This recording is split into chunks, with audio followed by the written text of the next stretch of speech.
दोस्तों, मैं आपके सामने एक कहानी लेकर आया हूँ जिसका शीर्षक है तेरा डाकू और चमार। एक बार की बात है कि इटली के किसी शहर में दो भाई रहते थे। एक अमीर चमार था और दूसरा गरीब किसान।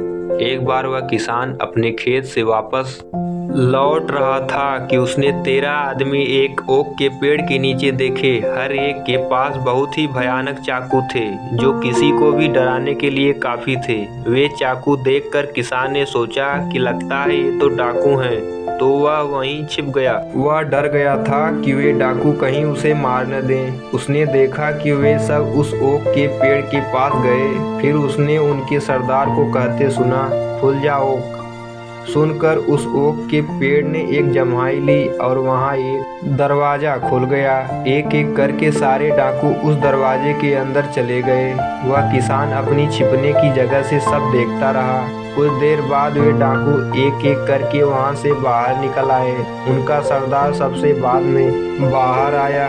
बाहर आकर उसने अपने सब साथियों को गिना और फिर बोला, बंद हो जाओ। और ओक के पेड़ में जो दरवाजा खुला था वह बंद हो गया और वे सब डाकू वहां से चले गए।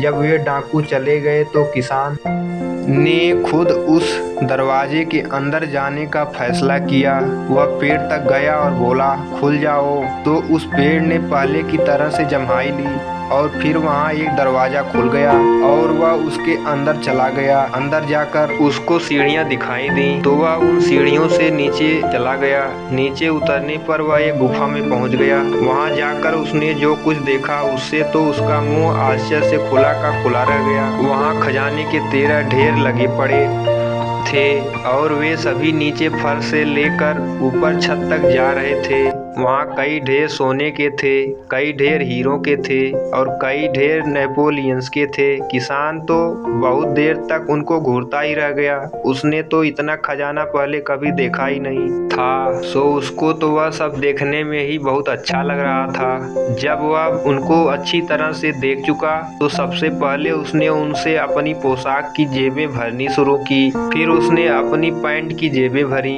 उसके बाद उसने अपनी पैंट ऊपर तक खींच ली और उससे बनी खाली जगह में सोने के टुकड़े भर लिए और फिर उनको लेकर नाचता हुआ घर चला गया। वह जब इस हालत में घर पहुंचा तो उसकी पत्नी ने पूछा, अरे यह क्या हुआ है तुमको? यह सुनकर उसने अपनी सारी जेबें खाली कर दी और उसने उसको डाकू और उनकी गुफा के बारे में सब कुछ बता दिया। उसने सोचा था कि वहां से लाया पैसा वह उस बोतल से गिन लेगा जिससे शराब नापी जाती है, पर उस समय उसके पास ऐसी कोई चीज ही नहीं थी जिससे वह उस पैसे को नाप सकता। सो उसने अपनी पत्नी को अपने भाई के घर भेजा कि वह वहां से उस पैसे को नापने के लिए कोई चीज ले आए। चमार के भाई को मालूम था कि उसका भाई तो बहुत ही गरीब था, तो यह सुनकर उसको बड़ा आश्चर्य हुआ कि मेरे भाई के पास ऐसा क्या आ गया जिसको वह नापना चाहता है। और उसने नापने वाला मंगवाया है। तो क्यों मंगवाया है? क्योंकि उसके घर में तो कुछ ऐसा तो था ही नहीं जिसको उसे नापने की जरूरत पड़े। मैं देखता हूँ।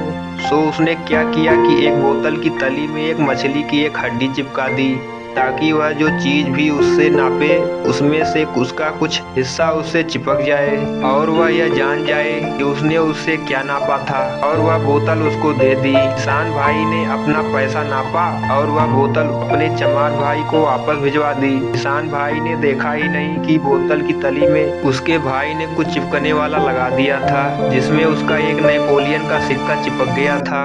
उसने सीधे स्वभाव अपना सामान तौल कर बोतल अपने चमार भाई को वापस करवा दी थी। जैसे ही किसान भाई ने अपने चमार भाई को उसकी बोतल वापस की तो उसके चमार भाई ने तुरंत ही यह देखने के लिए उस बोतल की तली को देखा कि उसके गरीब किसान भाई ने उसकी बोतल से क्या नापा था और उसकी बोतल की तली की मछली की हड्डी में कुछ चिपका था या नहीं। उसने देखा कि वहाँ तो एक नेपोलियन सिक्का चिपका हुआ था।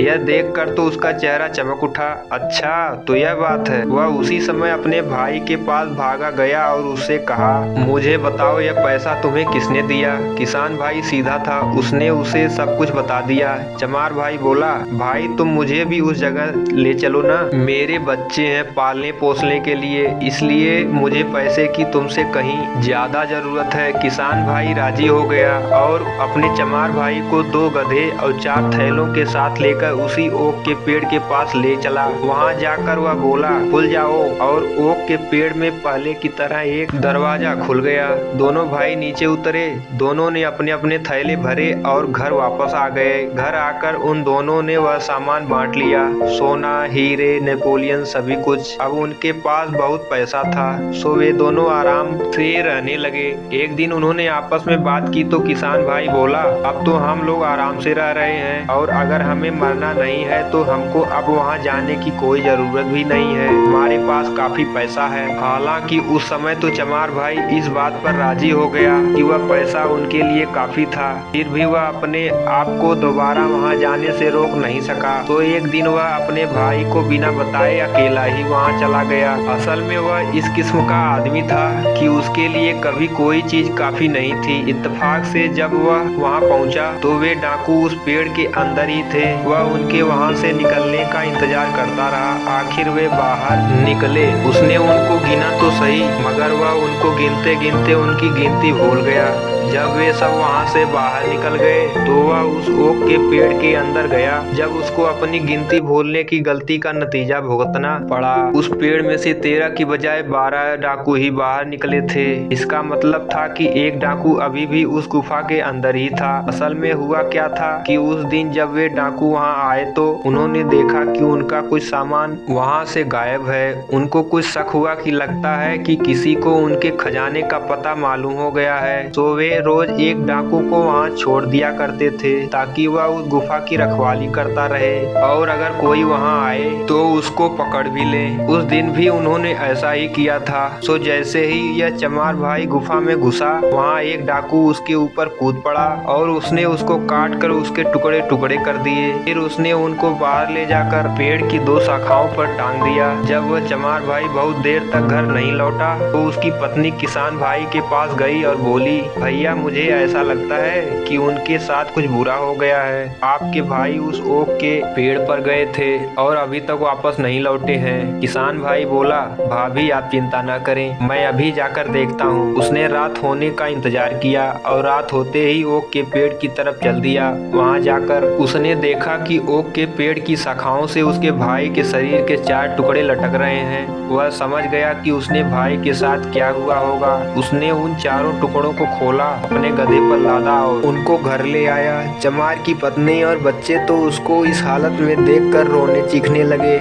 किसान भाई अपने चमार भाई की लाश को 4 हिस्सों में दफनाना नहीं चाहता था, सो उसने अपने जानने वाले एक और चमार को बुलवाया और उसकी लाश को उससे सिलवा कर दफना दिया। अब उस चमार भाई की पत्नी के पास जो कुछ भी बचा था, उस पैसे से उसने एक सराय खरीद ली और उसको चलाने लगी। उधर डाकुओं ने देखा कि वह लाश जो उन्होंने ओक के पेड़ की शाखाओं से टांगी थी वह गायब हो गई है। तो उन्हें कुछ शक हुआ। उनको लगा कि अभी कोई और भी था जो उनकी गुफा का पता जानता था। सो अब की बार वे उस दूसरे आदमी को ढूंढने निकले। उन 13 डाकुओं में से एक डाकू शहर में गया और पता किया कि उस शहर में कहीं 4 हिस्से की हुई कोई लाश तो नहीं दफनाई गई। सबके मना करने पर कि वहाँ ऐसी कोई लाश नहीं दफनाई गई, उन्होंने सोचा कि फिर जरूर ही किसी ने उसको सिल कर दफनाया होगा। सो वह आदमी फिर सारे चमारों के पास गया और उनको एक फटा जूता दिखाकर उनसे पूछा, क्या तुम यह जूता सिल दोगे?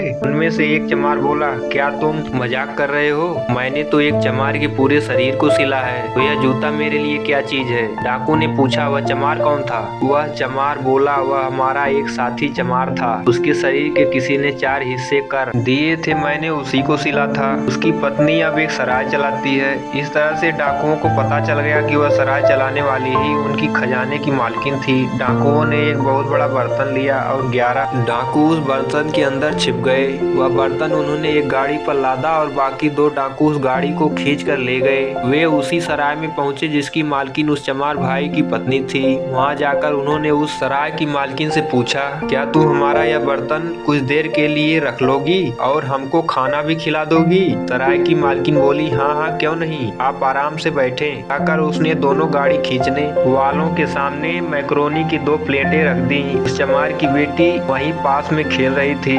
उसने खेलते खेलते उस बर्तन में से कुछ आवाज सुनी तो वह उसी और पास पहुंच गई और ध्यान देकर सुनने लगी। उसने सुना एक आदमी कह रहा था, अब हम इस स्त्री को देख लेंगे। वह लड़की भागकर अपनी माँ के पास गई और उसको जाकर बताया कि उस बक्से में कुछ आदमी हैं जो इस तरह की बात कर रहे हैं। उस स्त्री ने तुरंत ही चूल्हे पर से उबलते पानी की केतली उतारी और उसके पानी को उस बर्तन में पलट दिया। इतने गर्म पानी के पड़ने से वे सब डाकू जलकर मर गए। फिर वह बाहर गई और उन दोनों को और मैक्रोनी दी। फिर उसने शराब में दवा मिलाई जिसको पीकर वे दोनों सो गए। जब वे सो गए तो उसने उन दोनों के सिर काट लिए। फिर वह अपनी बेटी से बोली, जाओ अब तुम जज के पास जाओ और उसको यहाँ ले आओ। यह सुनकर वह लड़की जज के पास गई और जज को बुला लाई। जज वहाँ आया तो उसने उन डाकुओं को पहचान लिया और उस स्त्री को उन डाकुओं को मारने के लिए बहुत बड़ा इनाम दिया। दोस्तों, यह कहानी अगर आपको अच्छी लगी हो